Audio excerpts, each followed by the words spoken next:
नमस्कार दादा. नमस्कार. नमस्कार. पोखरापूर पंचायत समिती गणामध्ये तुम्ही चांगल्या मताधिक्याने निवडून आल्याबद्दल आमच्या सर्व टीमकडून तुमचे मनपूर्वक हार्दिक अभिनंदन. धन्यवाद. पोखरापूर पंचायत समिती गणामध्ये आज खूप मोठे प्रश्न आहेत, खूप गोष्टी आहेत त्याच्यामध्ये की त्या पूर्ण होण्याची तेथील सर्वसामान्य जनतेची आणि शेतकऱ्यांची अपेक्षा आहे. याबद्दल तुम्ही काय सांगताल?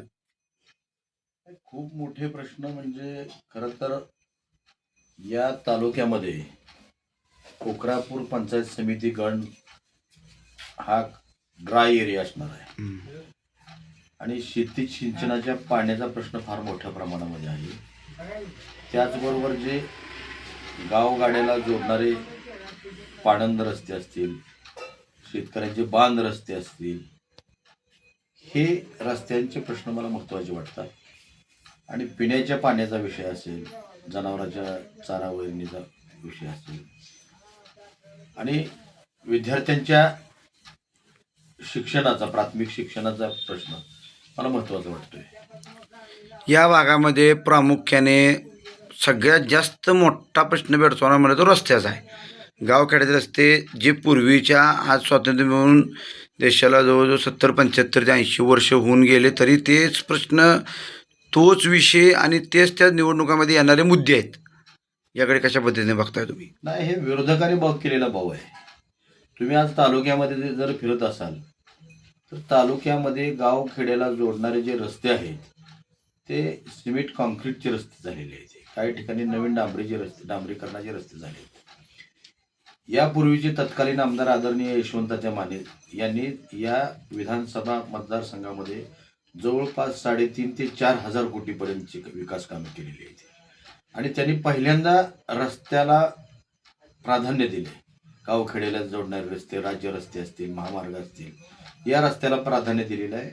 या विरोधकांनी जो प्रचार केला आहे, या रस्त्यावरूनच प्रचार केलेला आहे. त्यामध्ये खोटा प्रचार विरोधकांनी केलेला आहे असं कुठंही नाही. परंतु गावांतर्गत जे गावाशी जोडलेले रस्ते आहेत, जेणेकरून शेतकऱ्यांना दुग्ध वाहतुकीसाठी गावात यावं लागतंय, दळणवळणाची साधनं अपुरी असतात शेतकऱ्यांकडं, गावात शेती उत्पादित माल गावात आणावा लागतो, गावाच्या बाहेर न्यावा लागतो. तो प्रश्न महत्त्वाचा आहे आणि त्यासाठी आम्ही कटिबद्ध आहोत. शेतकऱ्याच्या बांधावरचे रस्ते करण्यासाठी आणि पाणंद रस्ते करण्यासाठी आम्ही निश्चितपणानं पंचायत समिती सभागृहामध्ये यावर चर्चा करून, विचारविनिमय करून या सगळ्या भागातल्या, तालुक्यातल्या भागाच्या रस्त्याचा प्रश्न आम्ही निश्चितपणानं वरच्या सभागृहात म्हणजे जिल्हा परिषदेकडं मंजुरीसाठी पाठवू, नियोजन मंडळाकडे पाठवू. आमचे जिल्ह्याचे पालकमंत्री आदरणीय जयभाऊ गोरे साहेब, या तालुक्याचे जिल्ह्याचे ज्येष्ठ नेते, तालुक्याचे आमचे नेते, आमचे मार्गदर्शक आदरणीय राजनजी पाटील साहेब आणि जिल्ह्याचे अध्यक्ष शशिकांत नाना चव्हाण यांच्याही आम्ही ही बाब निदर्शनाला आणून देणार आहोत. आणि जास्तीत जास्त या तालुक्यामध्ये गावगाड्याशी जोडलेले पाणंद रस्ते, शेताचे बांध रस्ते याला प्राधान्य देऊन जास्तीत जास्त जनजीवन कसं सुखकर होईल, शेतकऱ्यांचा मार्ग कसा सुखकर होईल, याबद्दल आम्ही प्राधान्यानं काम करणारच आहोत. निवडणूक होऊन निकाल होऊन जवळजवळ 8 ते 10 दिवस झालेले आहे. जवळजवळ 10 दिवसामध्ये सगळ्यात मोठा कोणता प्रश्न या 10 ते 11 गावामध्ये तुम्हाला भेडसावला, म्हणजे त्यामध्ये कुठला विषय तुम्हाला जास्त महत्त्वाचा वाटतो? नाही, काय मी तुम्हाला मगाशीच म्हणालो की पाण्याचा प्रश्न मला महत्त्वाचा वाटतोय.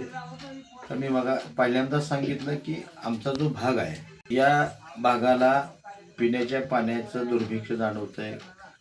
आम्हाला उजनीचं किंवा इतर कुठल्याही धरणाचं किंवा नदी पात्रातलं पाणी आमच्याकडं नाही. त्यामुळं पाण्याचा प्रश्न आम्हाला शेती सिंचनासाठी, जनावरांच्या वरणीसाठी महत्त्वाचा वाटतोय. सगळ्यात महत्त्वाची बाब अशी होती की गेल्या 1 महिन्यापासून आता आमची जी आष्टी उपसा सिंचन योजना आहे आणि ती आष्टी उपसा सिंचन योजना शेटफळ, खंडाळी, पापरी, कोनेरी, पाटकोल या भागाला अलीकडं आपल्या जोडणाऱ्या ही आष्टी उपसा सिंचन योजना टप्पा क्रमांक 1 आहे. आणि 2 म्हणून जी टप्पा क्रमांक 2ची जी योजना आहे ती खवणी, सारोळे, पोखरापूर या 3 गावासाठी. या 3 गावच्या उत्तर बाजूला या योजनेचं काम वितरिकेद्वारे जवळपास पूर्ण झाले, परंतु जी अ, अ, उजव्या बाजूची जी वितरिका आहे ती पूर्णत्वास गेलेली नाही, ते काम अर्धवटच आहे. ती योजना या भागाचा सर्व भाग सिंचनाखाली ओलिताखाली येणं याच्यासाठी नव्यानं पुन्हा सर्वे होऊन या भागातल्या लोकांना शेतकऱ्यांना पाणी मिळालं पाहिजे, हा एक आमच्या पुढचा विषय आहे.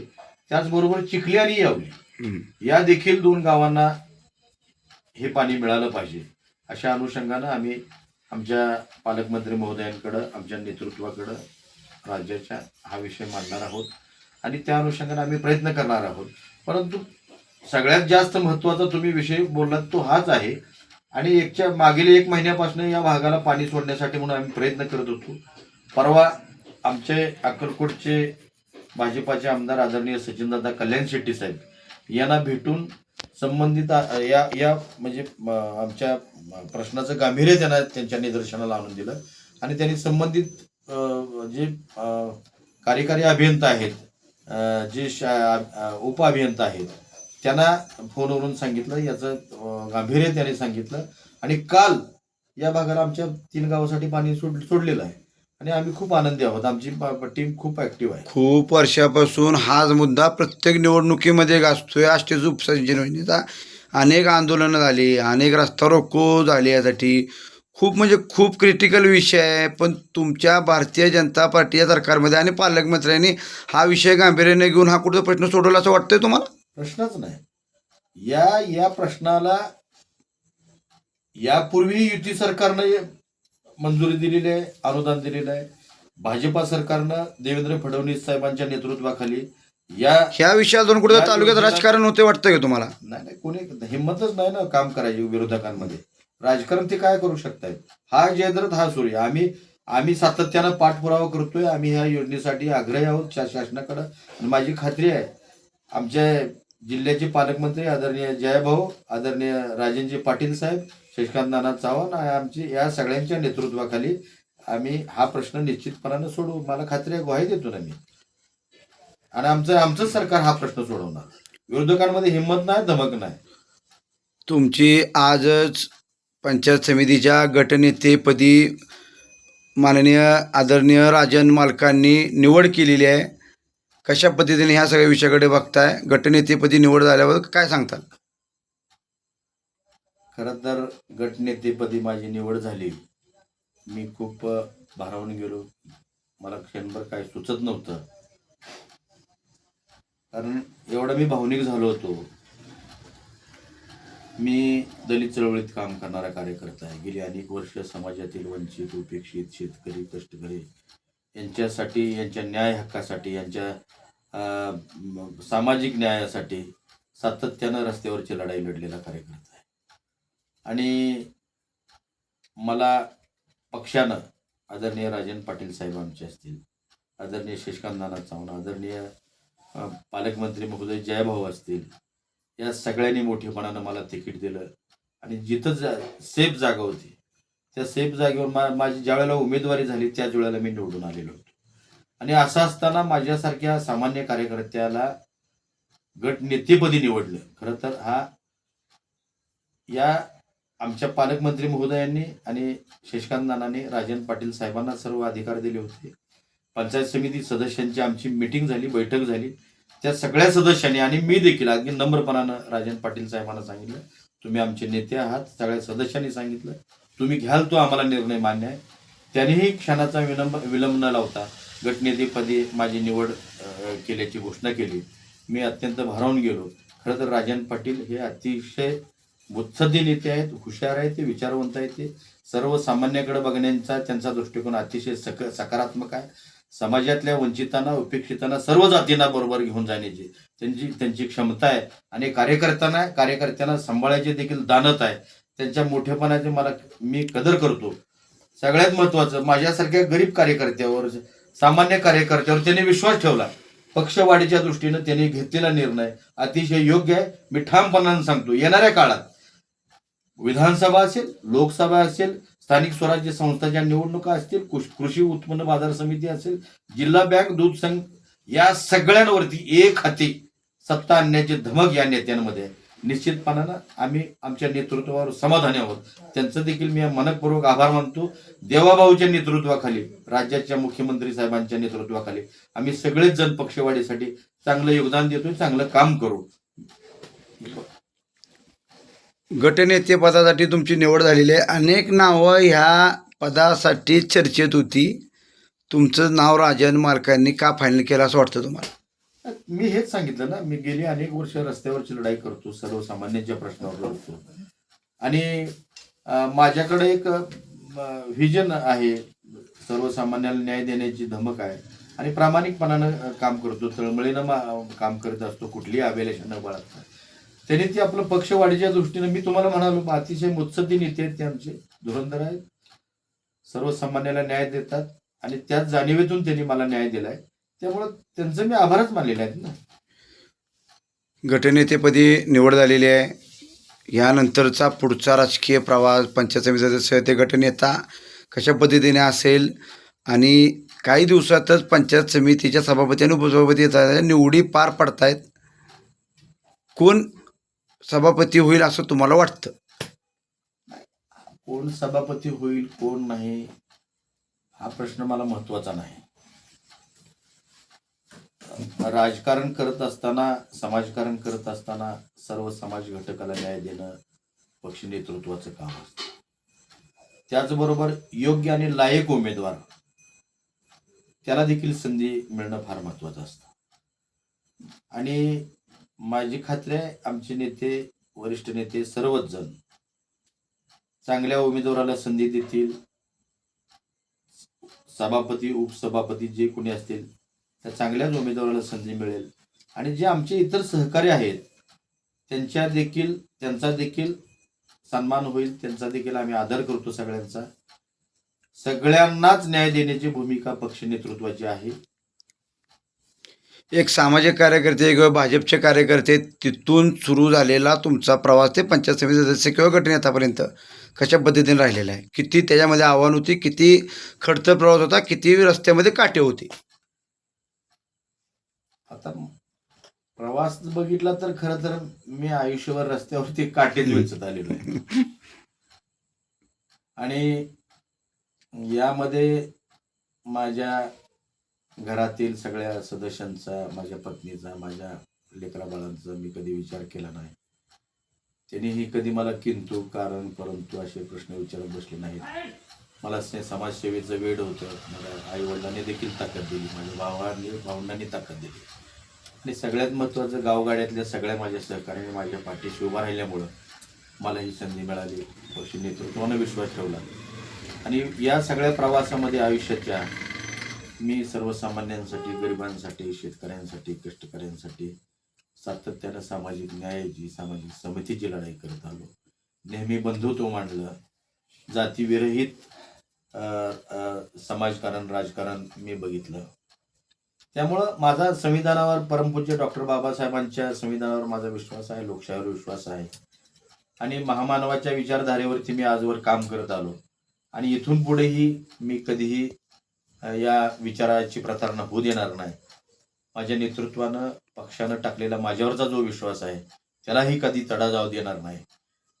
पंचायत समितीमध्ये जे सर्वसामान्य शेतकऱ्यांचे, कष्टकऱ्यांचे, नागरिकांचे जे प्रश्न असतात, गावगाड्यातले मूलभूत समस्या, सोयीसुविधा, विकास कामं असतात, खरं तर या सगळ्या समस्यांची चर्चा होऊन असा ठराव करणं, वरिष्ठ कार्यालयांची, जिल्हा परिषदेशी, मिनी मंत्रालय आपण म्हणतो जिल्हा परिषदेला, तिथं हा ताकदीनं विषय मांडणं, ठराव करून जिल्हा परिषद सदस्य असतील, आमचे जे कोणी नेते मंडळी असतील त्यांच्यामार्फत सोडवणं, हा भाग आहे. मी ताकदीनं करीन असं मला खात्री आहे, विश्वास आहे मला. शेवटचा प्रश्न, पंचायत समितीमध्ये पंचायत समिती सदस्याला खूप कमी, म्हणजे खूप कमी, 20% शेअर्स फंड, म्हणजे खूप कमी रक्कम मिळते, जवळ 1 लाख रुपयापर्यंत रक्कम मिळते. ह्या सगळ्याची कशी मोड बांधणार, कशी घडी लावणार तुम्ही आणि त्याच्यातनं विकास करण्याचा कशा पद्धतीने तुम्ही प्रयत्न करणार? खूपच कमी निधी येतोय. मी भाजपाचा SC मोर्चाचा प्रदेश उपाध्यक्ष आहे, राज्य परिषद सदस्य आहे. मी गेल्या 3 वर्षामध्ये माझ्या गावात माझ्या पक्ष नेतृत्वाला विनंती करून जवळपास 12 कोटीच्या पुढे निधी आणलेला आहे. यावर्षी मला आमचे पालकमंत्री महोदय जयभाऊंनी जवळपास 1,70,00,000 रुपये निधी दिलेला आहे. जरी पंचायत समिती सदस्याला निधी नसला तरी आम्ही आमच्या पक्ष नेतृत्वाकडे विनंती करून जास्तीत जास्त या भागातल्या विकासासाठी निधी आणण्यासाठी आमच्या पक्ष नेतृत्वाची विनंती करून आणू शकतो. जिल्हा परिषद जे सदस्य आहेत ते आमचे सर्व सन्माननीय जिल्हा परिषदेचे सदस्य आम्हा सगळ्याला न्याय देतील, आमचा पक्ष नेतृत्व न्याय देईल. पक्षवाढीसाठी निश्चितपणानं जे काय करता येईल ते आम्ही पक्षाकडे विनंती करून आम्ही या भागाला न्याय देण्याचा प्रयत्न करू. त्यामुळे आम्हाला जरी निधी नसला तरी आम्ही निधी खेचून आणण्यामध्ये आदळआपट करण्या नेत्यांपुढे आदळआपट करणं, भांडणं हे आमचं कर्तव्य आहे जनतेसाठी. आणि त्यामुळे ते आम्हाला निश्चित न्याय देतील. माझ्या पक्षावर माझा विश्वास आहे साहेब. त्यामुळे निधी निश्चितपणानं आम्ही आमच्या भागाला न्याय देऊ. गावगाड्यातले सगळे प्रश्न असतील, शिक्षणाचे प्रश्न, आरोग्याचे प्रश्न, रस्त्याचे प्रश्न, पाण्याचे प्रश्न, पाणंद रस्त्याचे प्रश्न आम्ही ताकदीनं मांडू. खरं तर मी असा कार्यकर्ता आहे, लोकशाहीवर विश्वास ठेवणारा कार्यकर्ता आहे, संविधानावर माझा विश्वास आहे. गावगाड्यातले प्रश्न, ग्रामस्थांनी मांडलेले प्रश्न, ग्रामपंचायतीने मांडलेले प्रश्न त्याला निश्चितपणानं आम्ही न्याय द्यायचा प्रयत्न करू. सत्तेचं केंद्रीकरण न करता सत्तेचं विकेंद्रीकरण कसं होईल, लोकाभिमुख सत्ता कशी राबवता येईल याच्यासाठी माझा प्रयत्न राहील. सर्वसामान्याला न्याय देण्याचा मी निश्चितपणानं प्रयत्न करेन. शेवटचा प्रश्न, अजून एक प्रश्न राहतोय. ह्या सर्व संपूर्ण निवडणुकीमध्ये विरोधकांनी खूपच राजन पाटील आणि त्याच्या कुटुंबावर खूपच आगपाकड केली. खूप खालच्या लेवलपर्यंत कंबरेखालची भाषा वापरून विरोधकांनी भाषणं केली. खूप काय गोष्टी याच्यामध्ये झाल्या. तुम्हाला तो धनशक्तीचा खूप मोठ्या प्रमाणात त्यांच्याकडून वापर करण्यात आला. ह्या सर्व गोष्टीकडे कशा पद्धतीने बघताय तुम्ही? खरं तर बरं का, आमच्या तालुक्यातली मोहोळ विधानसभा